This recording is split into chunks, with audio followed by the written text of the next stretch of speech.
अस्सलाम वालेकुम दोस्तों। कुछ स्टूडेंट्स ने कहा कि सर हमें ये ना space time in relativity explain कर दें। तो अभी तो ये बहुत दूर था हमारा सिलेबस, तो मैंने कहा चलिए वीडियो बना लेते हैं, टाइम है। तो स्टार्ट करते हैं। What is space time in relativity, यानी रिलेटिविटी के हिसाब से स्पेस और टाइम क्या है। तो पहले तो समझो स्पेस क्या होता है। तो स्पेस हमारे पास सेट ऑफ कोऑर्डिनेट्स है, आप लोगों ने इसके बारे में पढ़ा होगा, एक्स वाई और जेड, ये स्पेस होती है। यानी थ्री डायमेंशनल जो हमारे पास कोऑर्डिनेट सिस्टम है, जैसे ये दीवार है, दीवार x है, ये ऊपर y और ये बाहर की तरफ z। तो हमारा ये जो रूम है ये थ्री डायमेंशनल स्पेस है। लेकिन अगर मैं इस डायरेक्शन में चलता हूं रूम के, तो साथ टाइम भी कवर हो रहा है। तो 1900 से पहले यह समझा जाता था कि स्पेस एक अलग चीज है और टाइम एक अलग चीज है, और टाइम को एब्सोल्यूट समझा जाता था, फिक्स समझा जाता था, यानी ये चेंज नहीं होता। 1 सेकंड का मतलब 1 सेकंड, 2 मिनट्स का मतलब 2 मिनट। लेकिन आइंस्टाइन ने जो थ्योरी दी, जिसका नाम है स्पेशल थ्योरी ऑफ रिलेटिविटी, उसने कहा कि टाइम और स्पेस दोनों रिलेट करते हैं। बात समझ आ रही है? Time and space are related to each other. बात समझ आ रही? तो ये सबसे अहम पॉइंट था जो आइंस्टाइन ने अपनी थ्योरी में पेश किया, जिसको लोग अभी नहीं मान रहे थे। वो इस बात को एक्सेप्ट नहीं कर रहे थे कि स्पेस और टाइम सेम है। बात समझ आ रही? और उसने कहा कि स्पेस टाइम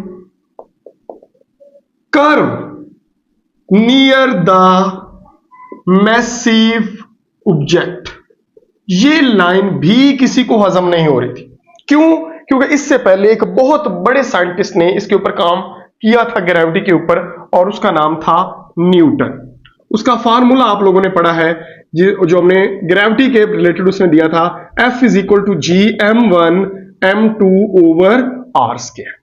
यानी मैसेज ज्यादा होंगे, ग्रेविटी भी ज्यादा होगी। तो इसलिए लोग इस चीज को मानते थे, जैसे सन है, उसका मैस ज्यादा है, उसकी ग्रेविटी भी ज्यादा, तो वो बहुत से प्लैनेट्स को अपने अराउंड ड्रैग कर रहा है। ओके, अर्थ का मैस कम है, उसकी ग्रेविटी भी कम है, और मून का मैस उससे भी कम है, उसकी ग्रेविटी और कम है। तो ये चीज सारे मान रहे थे। और साथ न्यूटन ने कहा कि जो फोर्स ऑफ ग्रेविटी है वो इनवर्स के लॉ को ओबे करती है। लेकिन उसने ये बताया तो था, लेकिन इसको प्रूव नहीं कर पाया, इसको एक्सप्लेन नहीं कर पाया कि ये ग्रेविटी जो है वो आर स्क्वायर के साथ क्यों इनवर्स है, यानी क्यों इनवर्स स्क्वायर लॉ को ओबे करती है। तो इस चीज का आंसर जो दिया वो दिया था आइंस्टाइन। बात समझ आ रही? उसने कहा कि जो हमारी स्पेस टाइम है वो एक रबर फैब्रिक की तरह है, रबर फैब्रिक की तरह है। और इस रबर फैब्रिक के अंदर जब कोई मैसिव ऑब्जेक्ट आता है, जैसे ये अर्थ आ गई, तो इसमें बेंड आ जाता है। ओके, ये बेंड आ गया स्पेस टाइम के अंदर। तो अगर सूरज की रोशनी आएगी, लाइट आएगी, तो वो भी इस बेंड में बेंड होके आगे जाएगी। बात समझ आ रही? तो ये जो लाइट का बेंड होना है, ये कहलाता है space time curve near the massive object. अगर कोई ऑब्जेक्ट अर्थ से ज्यादा मैस रखता है, तो आइंस्टाइन कहता है कि ये बेंड भी क्या हो जाएगा, ज्यादा हो जाएगा। बात समझ आ रही? इसको आप इस वीडियो में देखें। हाँ तो दोस्तों, ये हमारा है स्पेस टाइम। आइंस्टाइन के मुताबिक ये स्पेस टाइम है हमारे पास, और ये जस्ट लाइक अ रबर शीट।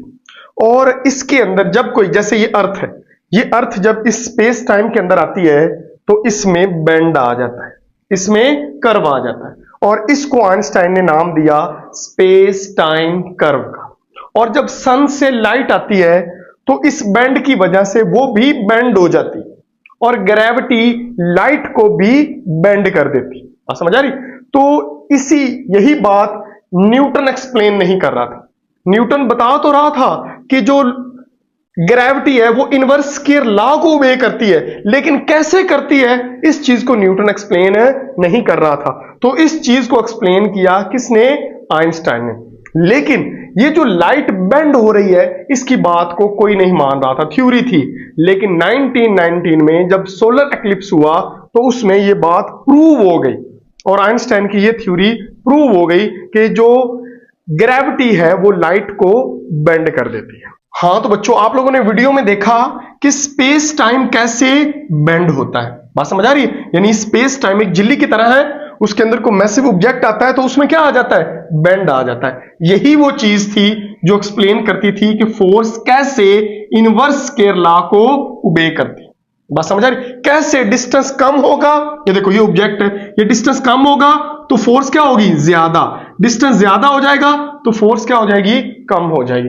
तो आइंस्टाइन की थ्योरी ने इस चीज को एक्सप्लेन किया जिस चीज को न्यूटन ने एक्सप्लेन नहीं किया था। That's why we call Einstein theory is better than Newton theory. बात समझ आ रही? और जो ये कर्वेचर वाला, कर्व वाला और लाइट के बेंड होने वाला कंसेप्ट दिया था वो भी सोलर एक्लिप्स 1919 में प्रूव हो गया था। ओके, तो ये बच्चों आप लोगों ने याद रखना है। इसी तरह ग्रेविटी वर्क करती है और ये जो आइंस्टाइन की थ्योरी थी ये हर ऑब्जेक्ट के लिए अप्लाई हो सकती है। जैसे हम हैं, हमारा मास कम है, हम स्पेस टाइम को कम बेंड करेंगे तो हमारी जो फोर्स होगी वो भी कम होगी। बात समझ आ रही? तो यही चीज बेटे आप लोगों ने याद रखनी है। और साथ इसने बताया था कि जो टाइम है वो एब्सोल्यूट नहीं है, वो वेरी करता है। बात समझ आ रही? यानी जो ज्यादा ग्रेविटी हो जहां पे, वहां पे या स्पीड ज्यादा हो तो ये स्लो हो जाता है। इसके बारे में हम बात करेंगे नेक्स्ट टॉपिक में। तब तक के लिए अल्लाह हाफिज।